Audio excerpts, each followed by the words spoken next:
মানে দাম এখানে গতবারের থেকে আমার মনে হলো যে দাম একটু কম। আপনারা কি আমার সাথে এগ্রি করেন কি করেন না? হ্যাঁ, একটু কম মনে হচ্ছে না? এবার দামও কম। বড় গরু কিনতে মানুষ ভয় পাচ্ছে কেন আসলে? অনেকে বলতেছে যে বড় গরু ভয় আগে হলো দুর্নীতির টাকা ভরা ছিল পকেটে, এখন তো দুর্নীতির টাকা নাই, এখন এই জন্য বড় গরু কিনতে পারতেছে না।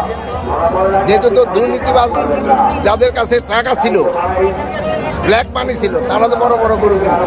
এখন তো বড় গরু কিনা ডিফিকাল্ট।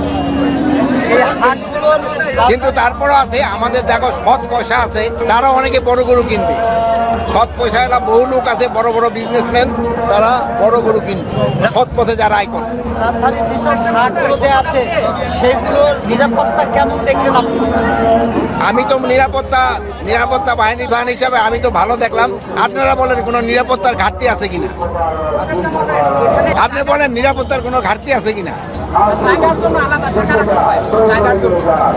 এটা ওই মিটিং এর সময় বলা হয়েছিল, এটা ক্ষেত্রে আমরা বলছি জায়গার জন্য আলাদা ভাড়া নিতে পারবো না। এই যে এবার হাসিল নিছে, এই যে এই ভাইয়েরা, গতকাল তো অভিযোগ করছে। এই যে যদি কেউ ওটা জানানো হয়েছে আইন শৃঙ্খলা বাহিনীকে, সাথে সাথে ব্যবস্থা নেওয়া হয়েছে। কাগজে যদি এরপরে যদি ব্যবস্থা না নেয় তো ওনারা কিছু ব্যবস্থা নিব।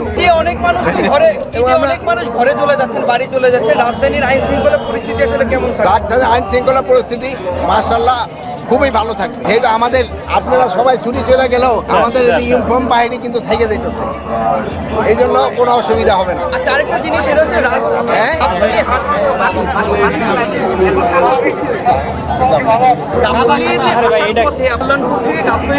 যানজটটা বেশি হচ্ছে, এই জায়গাটা একটু যানজট বেশি হচ্ছে। এই ব্যাপারে কোনো নির্দেশনা দিয়েছে? সর্বমুখ অতিরিক্ত যাত্রা এখন যেহেতু এই যানজটটা কিছুক্ষণের ভিতরে কমে যাবে। আমরা কাজ করছি নিরলসভাবে। সার্বিক পরিস্থিতি কি বলবে সব মিলিয়ে? গরুর কথা আমি বলবো যে আমাদের পর্যাপ্ত গরু আছে, যারা গরু কিনবে তাদের কোনো অসুবিধা আইন হবে না। শৃঙ্খলা নিয়ে সার্বিক কি বলবেন? আইন শৃঙ্খলা পরিস্থিতি আমি বলবো মাশাআল্লাহ খুব ভালো আছে। এটা যেন কন্টিনিউ করো, এই জন্য আপনাদের সবাই সহযোগিতা দরকার। Thank you. আপনারা আমাদের থ্যাংক ইউ।